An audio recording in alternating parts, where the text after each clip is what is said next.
Grief is a natural emotion that most everybody experiences at some point in their life. However, grief is something that still mystifies most people. For instance, we often wonder why getting over the loss of somebody or a pet is so absolutely crushing. We are going to discuss how we conceptualize grief, both at an emotional and at a logical level. Everybody at some point in their life experiences grief, either mild grief, moderate grief, or extreme grief. How intense grief feels and how long it lasts scales with how close we were with somebody. When that type of loss occurs, it's often the case that our entire relationship to life feels different. Places and things that at once brought us joy and laughter now bring the opposite. They bring us intense feelings of sadness and loss. The important thing to point out is that grief is a process. Like any biological or psychological event, it has a beginning, a middle, and an end. Grief and depression, while they can feel quite similar in certain ways and have overlapping symptomology, loss of appetite, challenges sleeping, crying in the middle of the day for no apparent reason, etc., they are distinctly different processes. The modern research teaches us, for instance, that grief rarely responds well to antidepressants, whereas depression can often respond well to antidepressants. Let's think about grief as a motivational state, as a desire for something specific. In fact, I'd like you to think about grief as an attempt to reach out and get something that you very much want.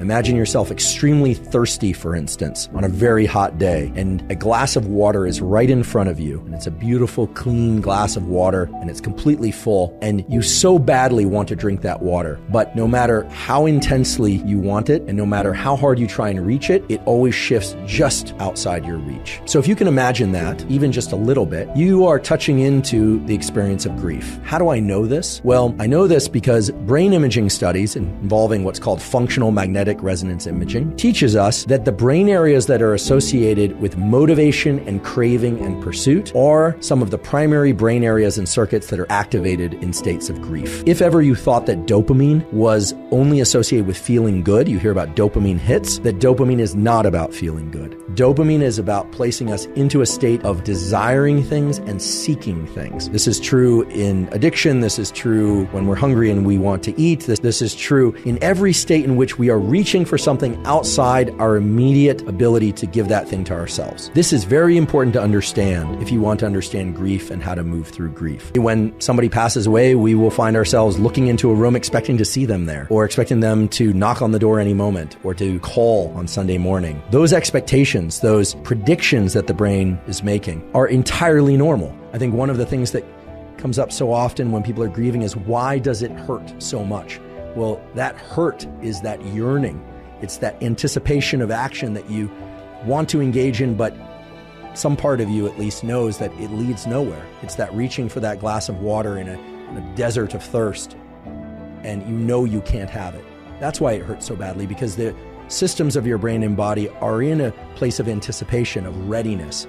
We talked a moment ago about the importance of accessing quality sleep on a regular basis for not just emotion regulation and autonomic control, which is so vital, but also for making sure that neuroplasticity takes place. Because again, neuroplasticity is a two-part process. There's the triggering of the plasticity, which in the case of the things we're talking about today will be naturally activated by the practice of a dedicated focusing on the attachment, feeling the attachment to the person, maybe even writing about the attachment to the person as was described in that previous study.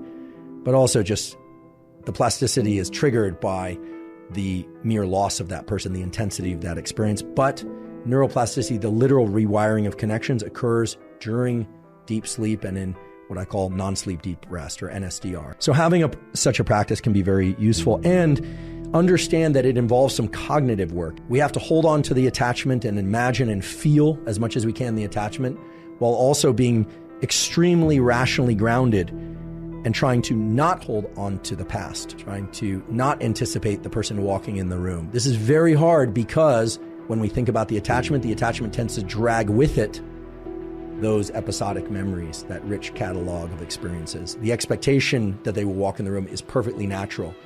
The hard cognitive work is to experience the deep emotional attachment while at the same time